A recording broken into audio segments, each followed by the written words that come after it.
Working since about 10 a.m. this morning, dropping sandbags on Highway 713. They've had 2 helicopters coming in and out, loading these sandbags. Now, these sandbags weigh about 4,000 pounds each. Instagram and Twitter have become a part of our daily routine. But what many people don't know is the constant need to update can be more than just a like or retweet. It can be an addiction. And each donation today helps someone knock out their fight against cancer and have a little fun. Now, it has been a community effort here on Plantation Road. Several people have been bringing boats, bringing people to their homes, getting people out of their homes. Chick-fil-A was here passing out sandwiches and water. The dreaded blue lights. Drivers see them when speeding, which is usually followed by a ticket.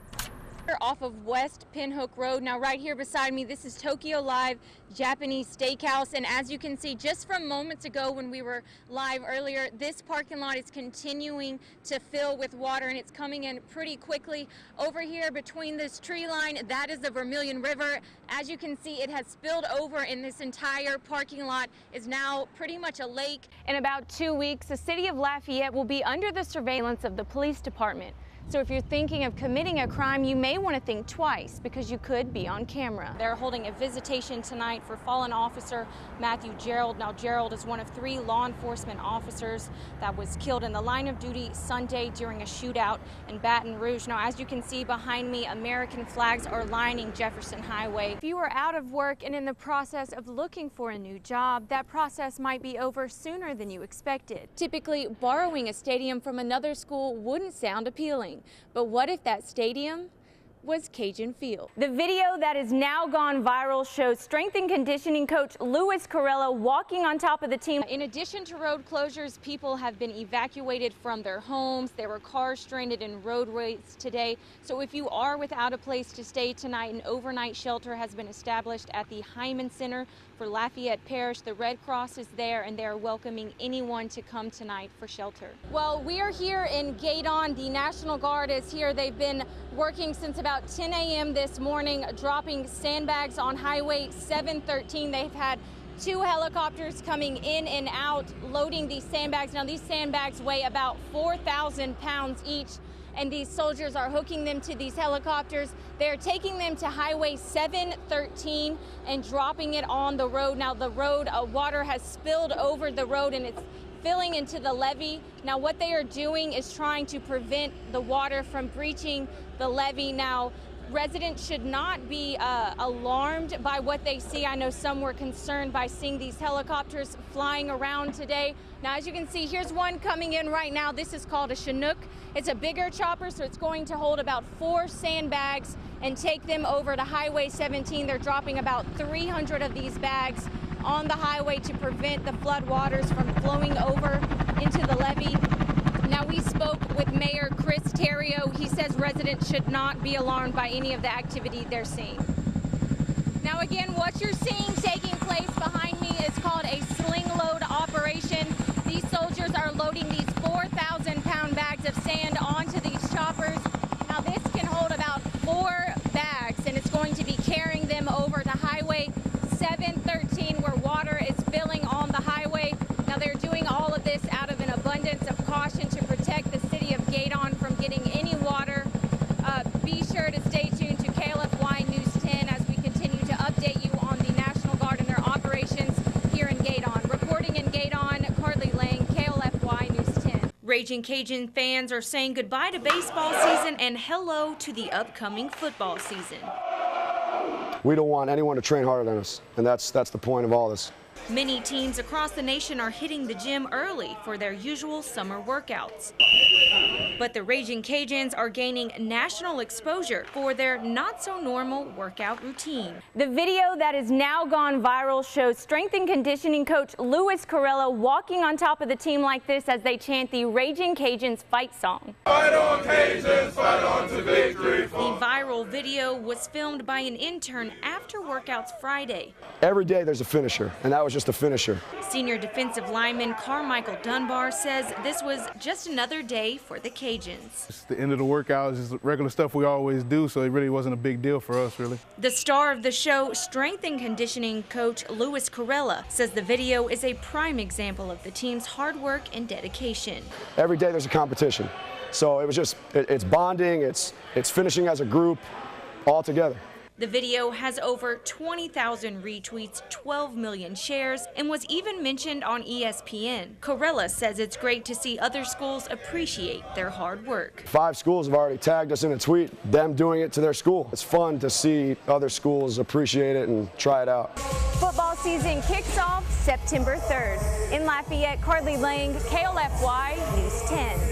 Here on West Pinhook Road now, we're standing in front of the Outback Steakhouse. As you can see, it is a lake out here. This area is completely covered in water. If you look over here, this is the Fairfield Inn & Suites Hotel. All of those vehicles have been stranded out there all afternoon. We spoke with several guests that were staying here this morning. They woke up to water coming into the hotel. Many of them had to walk through waist-deep water to get out here to safety. They're worried about their vehicles, their belongings inside the hotel. It has just been a mess out here all day long. And over here you can see the Vermilion River is flowing over into this parking lot behind me. It has made this whole area basically a lake here on West Pinhook Road. Now, like I mentioned, we spoke with several of the guests that were staying inside the hotel. They say this is the worst they've seen Lafayette flood. From what I've seen, the water is over the bottom of the door, so the hotel's taking in some water. Saturday morning, guests at the Fairfield Inn & Suites Hotel on West Pinhook Road woke up to a nightmare. I guess about 8:30, I saw people walking out up to that other entrance with their luggage above their head. Several of the guests were evacuated to the hotel from their homes Friday, only to be stranded by the rain once again. How much water is inside the building right now? I would say about 2.5 feet of water. Ilyas Bernard's son was staying at the hotel. Bernard had to walk through 3 feet of water to escape. I got about 3 feet of water in his car over the bucket seats. Jeff Lewis works at a business off West Pinhook. He says the water is rising into his office building. So I got a call about 7 o'clock from one of my employees that water was coming into the building. By the time I got here, I live in the Milton area, by the time I got here through Maurice and all, it was 2 feet of water. Several cars are stranded as the Vermilion River continues to rise. One resident offered to use his Super Duty F-250 pickup truck to help get people to their belongings. And they wanted to know if I could bring them to their car. They're checking to see if they can get to their car to get some pictures for the insurance. It was over my tires at one point. Lewis says this is the worst flood he has seen in Lafayette, and like many others, he's wondering when the rain will stop. It's time to turn off the rain. I mean, we got to get this drained away.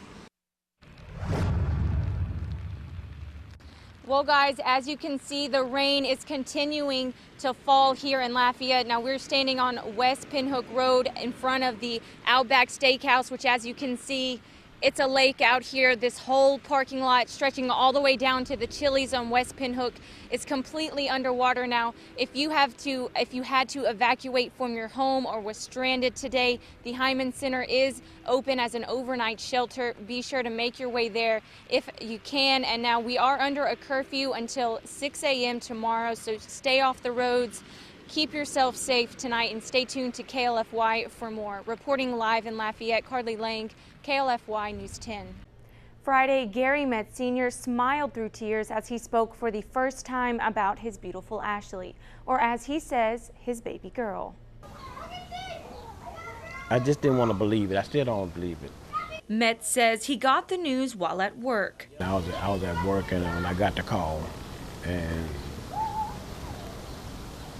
my heart dropped. A phone call he will never forget. She called me. She said, Gary, it was an accident in Louisiana, and they said it was a car was on fire and Ashley was involved. I said, don't tell me that. Metz says the next few days were a blur.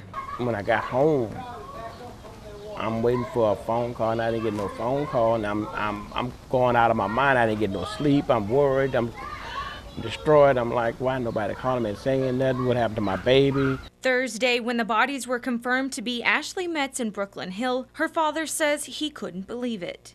Because I know I ain't gonna never hear that, hey, Dad.